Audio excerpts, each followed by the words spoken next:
Appreciate you more, man. Dang, man, yo, listen, man, like, look, man, we gotta talk, man. And, you know what I'm saying? Look, man, we gotta talk because it's Let's a lot. talk about it, man. It's a lot of things that it's a lot of things that I say that people, as far as like, don't recognize the lot because you did a lot of things. I appreciate it, man. You did a lot of things that I think that that, what I'm saying that I say that's been kind of I wouldn't want to say like overlooked. Right. But I say kind of like it's okay. Like we say okay. Like I mean, people don't pay attention to it like enough to realize like for what you've done for it, like, especially for hip hop in general, for bringing back that kind of like that message rap, but yeah. but not I say not too conscious, but also but not too street either. It's like you have a good blend of just like street conscious. Yeah, exactly. Bingo, bingo, that's what it is. Bingo. Like that's perfect. You know what I'm saying? Yeah. Like. Like how is it that from then to now, like like have you always been like that, or has it just been like okay, I need to switch it up just a little bit so people can hear me? I think through all my trials and my tribulations, I pretty much learned from my mistakes, and I always think if I was a young teenager, Mm-hmm. young 20-year-old Saddam, if I had someone to tell me the things that I'm able to tell the 20-year-old myself, you know what I mean? 20-year-old me. Yes, sir. You know what I mean? So that's one thing. And also, you got kids getting older. Mm-hmm. And I done took so much from the streets that I feel like it's my duty to give back as well. So that's the main thing.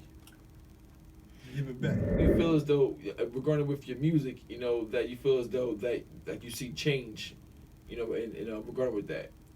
How do I feel about the change? What was the question again? No, I was saying like how do you feel about with your music and what I'm saying, and also not just with the music, just with your general self, that with the music and within your general self, that you see the change, now that you're giving that you're giving back. Man, honestly, man, it's the best feeling. It's the best feeling when you feel as though you can give back in any form or any substance. The best feeling is knowing that you can give back to your people, back to the community, back to yes, sir. The young you. You know what I mean? So that's, like I said, that's the number one goal for me, man. I done took so much from the streets and so much from the universe that I feel like it's my duty to give back in order to grow. And that's what's up, because like I said, a lot of us are not doing that. I mean by you doing that, what I'm saying, I like how you just taking the steps and how you making sure that that let me say that the universe will see that, and so you can receive more of your blessings.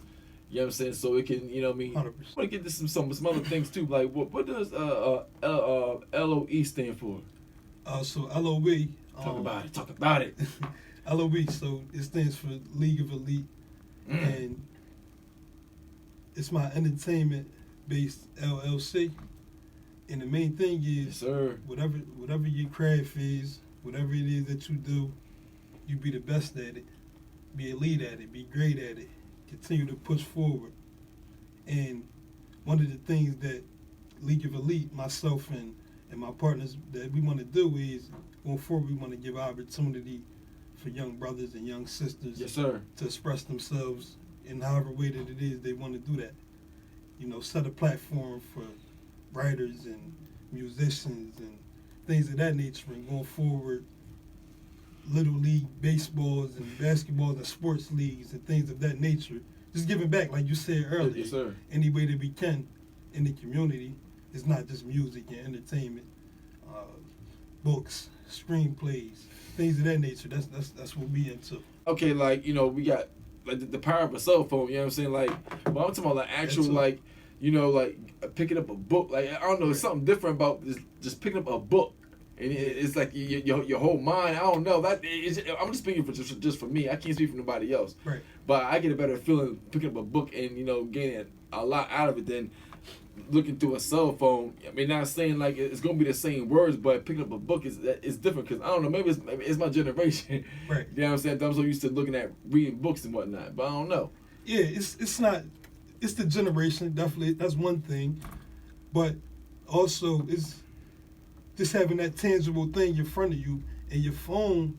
There's so many distractions that come from your phone now. Oh, talk about it. Your girlfriend texting you, your homie texting you with their problems, and you got social media. You got 1,000 friends on your friends list. You seeing all their problems, and we consuming all of this stuff so fast that it's crazy. You know what I mean? So for me, that's kind of like a gateway, and I had to read a lot of self-help books and stuff like that in order to talk about it, cultivate myself and grow more, and I'm still doing it. If people wanted to know like who is Sadaam Hasaan, like how would you like define yourself like in the depth? You know, I know it's hard to really say like who you are, you know what I'm saying, without without not cocky but confidence, you know what I'm saying? But how would you describe yourself of who you are? Sadaam Hasaan. So it's different layers to that.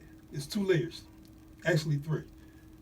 So we all have an alter ego, whether we believe it or not, we all have an alter ego.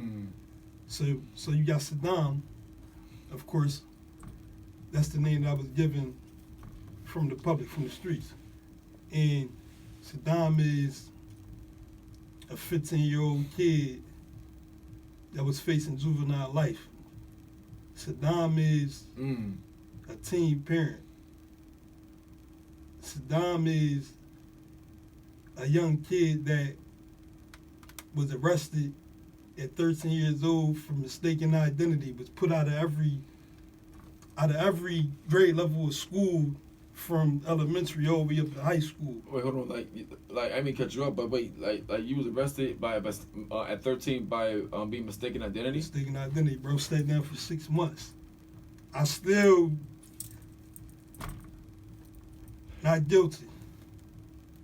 I mean, like, do you want? I mean, like, how does that happen? I mean, at that young tender age, though. I guess profiling.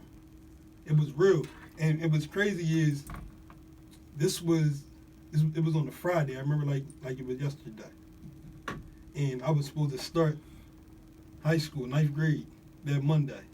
Remember what I said to you before? Yeah. I said, I was put out of school at every grade level.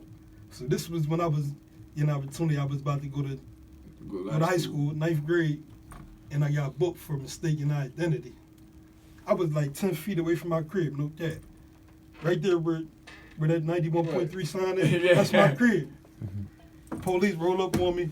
They like, hey, you was described in a robbery. I'm like, huh? I don't know what you're talking about. I'm still trying to walk off. He like, hey. He grabbed me for the joint. I stopped. Police see on his walkie-talkie. Next thing I know, about 10 minutes later, oh wow, another cop come through. Brooklyn had the circles. Yeah. So another cop came through, and he circled around the circle. He ain't even stopped. And he like flashed a flashlight in my face. I later on found out.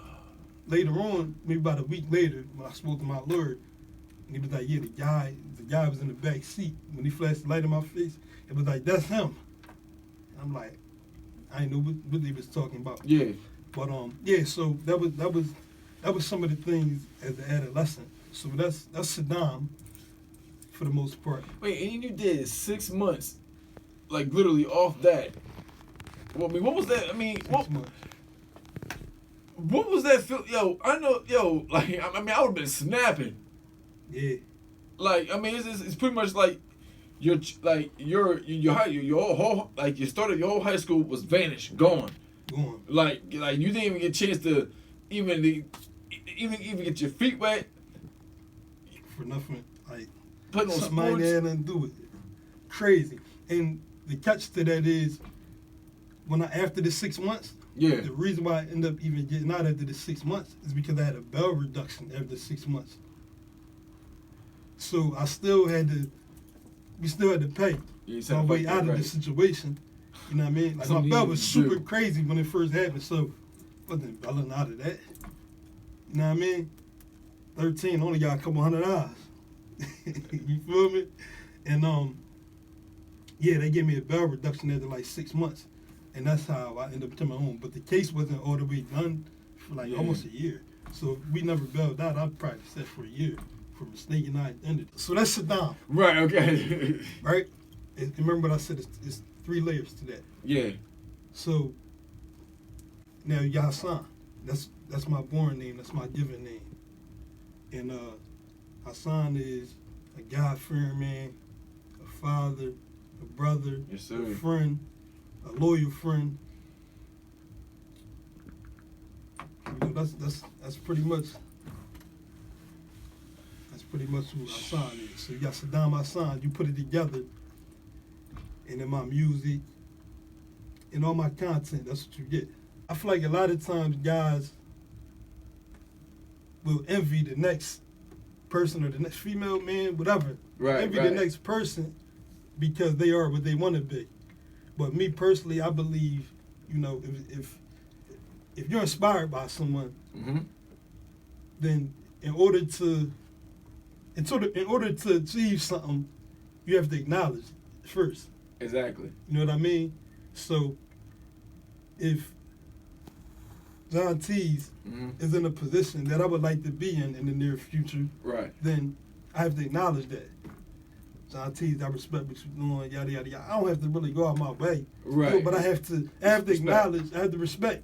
I have to respect what you're doing if you're doing something that I would like to be cultivated into.